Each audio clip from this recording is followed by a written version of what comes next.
تم کاٹے جاؤ گے، تم پیٹے جاؤ گے، تمہارا مستقبل ایسا ہے، تمہارا یہ ہوا ہے. یعنی صرف نفرت اور غم ڈالنا، مسلمانوں کو غمگین کرنا، یہ ہمارے کچھ لوگوں کا شیوا ہے. مگر سنیے حضور کیا کہتے ہیں. آقا کہتے ہیں احب الاعمال اللہ تعالی ادخال السرور فی قلب المؤمن. مصطفیٰ کہتے ہیں اللہ کے نزدیک سب سے پسندیدہ عمل ہے ایک مومن کے دل کو خوش کر دے. سبحان اللہ. اپنے سے کشٹ مت بانٹیے، اپنے سے سکھ بانٹیے.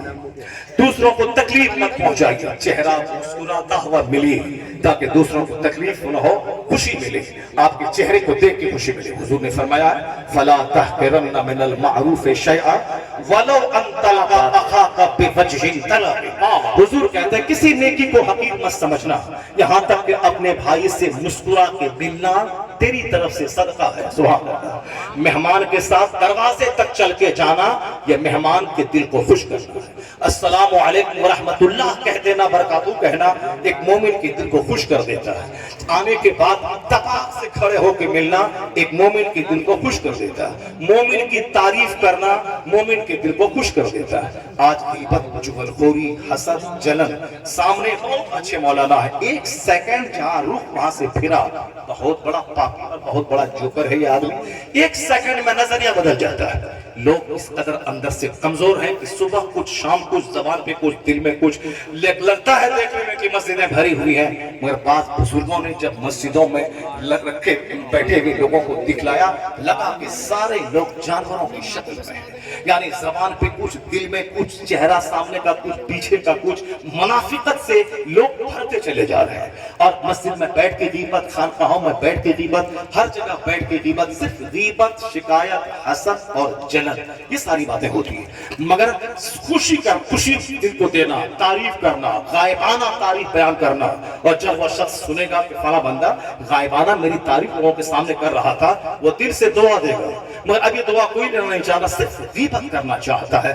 ایسے ماحول میں مولانا لوگ بھی تقریر کر میں تم مر جاؤ گے، کٹ جاؤ گے، پٹ جاؤ گے، اسلام کا مستقبل بڑا خطرناک ہے، یہ سب کہتے ہیں. مگر میں چاہتا ہوں کہ ایک بات قرآن سے آپ کو بیان کروں تاکہ آپ کا دل خوش ہو جائے. اللہ کیا کہتا ہے؟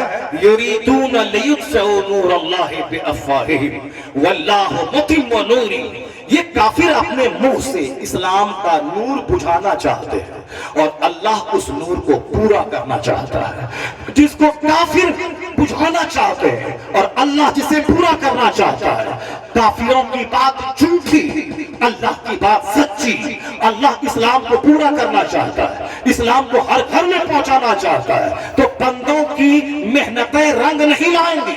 اللہ نے جو کچھ کہا وہ سچ ہو کے رہے گا. وقتی طور پر مصیبت آئی ہے، بس صبر کرے اور جذبے جہاد سے لبریز ہو کر اپنے اعمال کا محاسبہ کرے. اور پھر جو ترکیب مصطفیٰ نے بتائی ہے، یہ دعا مدینے میں بھی ہو سکتی تھی، مگر حضور نے مدینے میں دعا نہ کر کے میدان بدر گئے، 313 کو لے کے گئے، سبوں کے ہاتھ میں تلوار دے دی، شہادت کا شوق پیدا کیا. پھر اس کے بعد مصطفیٰ ایک جھوپڑے کے پاس کھڑے ہو کر دعا کرنے لگے. پہلے تدبیر، اس کے بعد دعا، ادھر سے محنت چلی اور پھر آسمان سے 5000 فرشتوں کی بارات نازل ہوئی.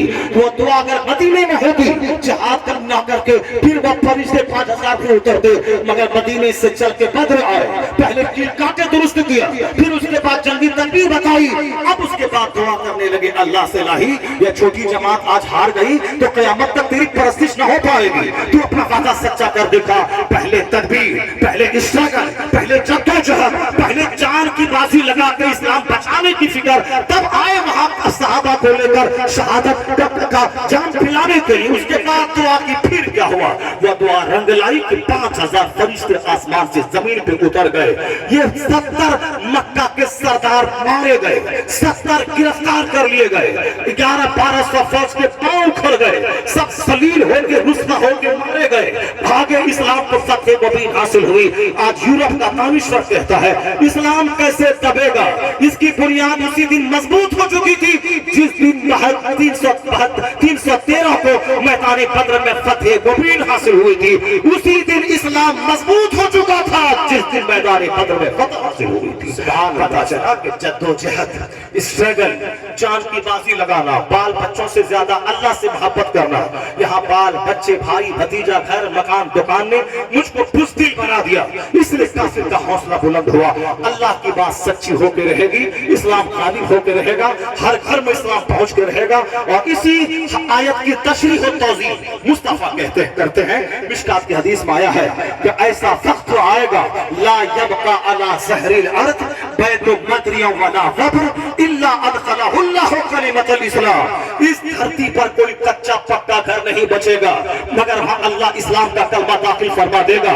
یہاں تک کہ کوئی کافر کسی درخت کی آڑ میں کوئی یہودی چھپا ہوگا، وہ درخت بولے گا مجاہد یہاں ایک یہودی چھپا ہے، اور مجاہد جائیں گے یا تو وہ کلمہ پڑھے گا یہودی یا پھر ذلت کے ساتھ مارا جائے گا۔ ہر کچے گھر میں ہر پکا گھر میں اسلام پہنچ کے رہے گا، کوئی کافر یہودی نصرانی دنیا میں نہیں بچے گا۔ مصطفیٰ سچے، مصطفیٰ کی بات سچی، اس لیے آج وقتی طور پر ہماری بد عملی کی سزا مل رہی ہے، ہمارے بچے شہید ہو رہے ہیں، لیکن جب اللہ کی بات غالب آئے گی اور ہمیشہ غالب رہتی ہے، اور ہمیں سزا دینے کے بعد جس دن میں بیدار ہو گیا پھر کیا ہوگا یاد رکھیں، اسرائیل نام کا کوئی ملک دنیا میں نہیں رہے گا، ہر طرف اسلام کی عظمت کا جھنڈا لہرائے گا۔ فلسطین نبیوں کی سرزمین، رسولوں کی سرزمین، امام الانبیاء کی امامت کی سرزمین، ایک نہ ایک دن فلسطین غالب ہو کر رہے گا، اسرائیل کا یہودی قائم و قاصر ہو کر رہے گا، ہر یہودی مصطفیٰ کے فرمان کی روشنی میں کاٹا جائے گا، ایک یہودی دنیا میں زندہ نہیں رہے گا۔ مصطفیٰ سچے، مصطفیٰ کی بات سچی، آپ سچی توبہ کریں، سچا محمدی بن جائے، پھر وہ دن قریب آئے گا کہ ایک مذہب اسلام ہوگا، ایک مسلک اہل سنت و جماعت پوری دنیا میں۔ اور اسی کو ڈاکٹر برنارڈ شاہ جو پڑھا لکھا آدمی ہے، ہندوستان کے لچے لفنگے جو ہیں وہ اسلام کے خلاف پیغمبر کے خلاف بولتے ہیں، ان لچے لفنگوں کے ہر بات کا جواب نہیں ہے۔ پڑھا لکھا آدمی جو محقق ہے، ریسرچر ہے، مدبر ہے، ان کی بات کا جواب دیا جائے، وہ نہ کوئی لچا لفنگا گلی پوچھے گا اسلام کے خلاف بولے تو اس کے پیچھے دوڑ پڑے، نہیں۔ ایک لچا لفنگا ہے دلی میں، وہ اسلام کے خلاف بولتا رہتا ہے، اس کی بات کا کوئی جواب نہیں۔ جواب اس کی بات کا جو پڑھا لکھا آدمی اسلام پہ حملہ کرے، اٹیک کرے۔ برنارڈ شاہ 50 سال پہلے مرا، اس کی کتاب 50 سال کے بعد ہندوستان کی ساری یونیورسٹیز میں چلتی ہے، لاکھوں بچے اس کی کتاب کو پڑھتے ہیں، وہ پڑھا لکھا آدمی ہے، ہائیسٹ کوالٹی کا اسکالر ہے وہ، اس کی بات مانے کہ لچے لبری کی بات مانے۔ برنارڈ شاہ کہتا ہے if any religion has a chance of ruling over England, nay Europe within the next 100 years, it is Islam۔ Bernard Shaw کہتے ہیں کہ اگر آنے والے 100 سال کے اندر پورے یورپ بر اعظم میں کوئی مذہب حکومتی مذہب بننے والا ہے تو وہ مذہب اسلام بننے والا ہے۔ اس لیے وہ آگے کہتے ہیں کہ ساری دنیا درد میں مبتلا ہے، حل سمجھ میں نہیں آ رہا ہے دنیا کو، مگر وہ کہتے ہیں کہ اس کا حل کہیں نہیں ہے۔ He must be called the savior of humanity if a man like him were to assume the dictatorship of the modern world, he must succeed in solving his problems as much needed in happiness and peace۔ وہ کہتے ہیں کہ ہر درد کی دوا مصطفیٰ کے پاس ہے، وہ مانوتا کے رکشک ہے، انسانیت کے محافظ ہے۔ اگر دنیا اپنے معاملات میں مصطفیٰ کو اپنا رہنما مان لے تو ہر سمسیا کا سمادھان نکل آئے گا، دنیا جنت کی شکل میں تبدیل ہو جائے گی۔ اپنے گھر کا علاج، اپنے سماج کا علاج، اپنی خانقاہ کا علاج، اپنے مدرسے کا علاج، ہر پرابلمز کا سولوشن حضور کے پاس ہے۔ جس دن دنیا حضور کے پاس آ جائے گی اس دن یہ جہنم دنیا جنت کے ٹکڑے میں تبدیل ہو جائے گی۔ اللہ تبارک و تعالی ہم کو اور آپ کو سبوں کو سرکار دو جہان کی بات پر یقین کرنے کی توفیق عطا فرمائے۔ اور وہ دن جس دن ہر گھر میں اسلام پہنچے گا، ہر کچے پکے گھر میں اسلام داخل ہوگا، اس دن کے لیے ہمیں انتظار کرنے کی توفیق عطا فرمائے۔ اپنے آپ کو نماز روزے حج و زکوٰۃ